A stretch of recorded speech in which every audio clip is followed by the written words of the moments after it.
વાલા ભાઈઓ અને બહેનો, આપ સર્વને પ્રભુ ઈસુના જીવંત અને પવિત્ર નામમાં લોગોસ બાઇબલ સ્ટડી તરફથી હું પ્રેમી સલામ પાઠવું છું.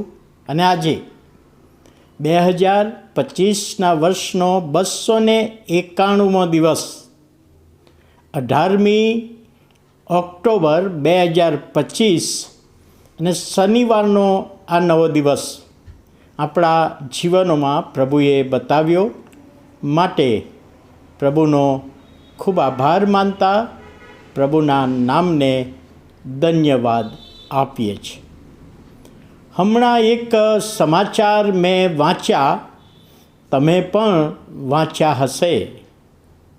એક છોકરો અને એક છોકરીના લગ્ન થવાના છે અને બંને કુટુંબના આગેવાનોએ, બંને છોકરો અને છોકરી એના માતા પિતાએ એક એફિડેવિટ તૈયાર કર્યું કોર્ટમાં જઈને કે અમારા દીકરો અને દીકરીના લગ્ન થાય પછી ગમે તેવો પ્રશ્ન આવે તો પણ અમે સમાધાન કરી લઈશું, પરંતુ કોર્ટમાં જઈશું નહીં. આ એફિડેવિટ કર્યું.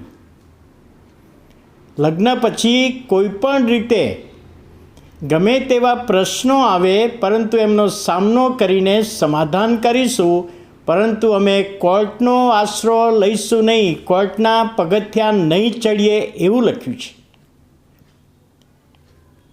અને આ એક સારો નિર્ણય.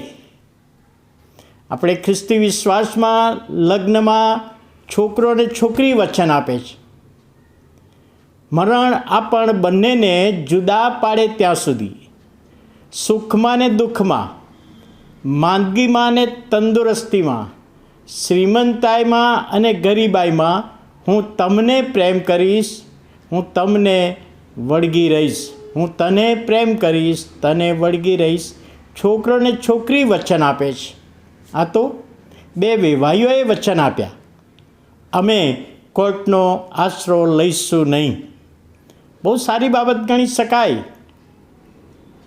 આપણા લોગોસ મિત્ર છે આગ્રામાં, સાગર શ્રોફ, પોતે વકીલ છે, અને એમણે મને જે સાક્ષી આપી કે સાહેબ, મારી પાસે કોઈક છૂટાછેડા માટે આવે છે તો બંનેને ભેગા કરીને હું એમને સમજાવું છું, અને એવા પતિ પત્નીને છૂટાછેડા ના લે એના માટે હું પ્રયત્ન કરું છું, અને ઘણી બધી વખતે સફળતા પણ મળી છે.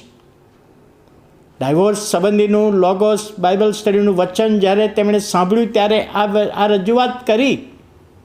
અને વાલા ભાઈઓ અને બહેનો, સાચી વાત છે.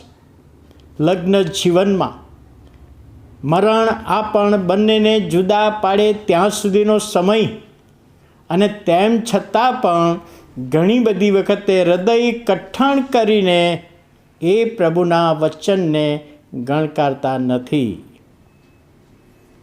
એક પતિ પત્ની લગ્ન જીવનમાં તકલીફ થઈ અને બંને છૂટા પડ્યા, જુદા રહેતા હતા. પત્નીની સાથે 10 વર્ષની દીકરી પણ રહેતી હતી. અને ઘણા બધા લોકોએ પ્રયત્નો કર્યા કે આ હસબન્ડ વાઈફ ભેગા થાય, સમાધાન થાય. ઘણા બધાએ પ્રયત્ન કર્યા, પરંતુ તેઓ નિષ્ફળ ગયા. આ પત્નીએ પણ હઠ પકડી હતી કે મારે ત્યાં જવું જ નથી, એની સાથે મારે રહેવું જ નથી. છેવટે કહ્યું કે જો મારો હસબન્ડ પથ્થરના ફૂલ લાવે ને તો એની સાથે હું સમાધાન કરીશ. હવે પથ્થરના ફૂલ મળવાનાય નથી અને લાવવાનોય નથી, અને મારે સમાધાન કરવાનું નથી. પણ શું થયું? આ 10 વર્ષની છોકરી નદી કિનારે પથ્થરનું ફૂલ લેવા માટે ગઈ. પથ્થરનું ફૂલ તો ના મળ્યું, પણ કોઈક વડીલ મળ્યા, એમને વાત કરી અને એમણે સમજાવ્યું કે આ મોટો પથ્થર છે, એ પથ્થરનો મોટો ખાડો છે, એમાં માટી નાખ, એમાં એક છોડ રોપ અને એનું ફૂલ થશે. અને કેટલાક દિવસ પછી એ ફૂલ થયું. ત્યારે આ દીકરીએ 10 વર્ષની દીકરીએ પોતાના મમ્મી પપ્પાને પેલા પથ્થર આગળ લઈ ગયા અને પપ્પાને કહ્યું, પપ્પા આ પથ્થરનું ફૂલ મમ્મીને આપો તો મમ્મી સમાધાન કરીને તમારી સાથે રહેશે. અને મમ્મી આખી વાત સમજી ગઈ. ફૂલ તો સ્વીકાર્યું, પણ કહ્યું કે હવે અમે ભેગા રહીશું. હવે અમે ડાયવોર્સ નહીં કરીએ, છૂટા નહીં પડીએ, પણ ભેગા રહીશું. પ્રભુનું વચન યશાયા પ્રબોધકનું પુસ્તક 11મો અધ્યાય ને 6ઠી કલમનો અંત ભાગ. નાનું છોકરું તેઓને દોરશે. નાની દીકરીએ પોતાના પપ્પા મમ્મીને કોઈ રીતે ભેગા કર્યા.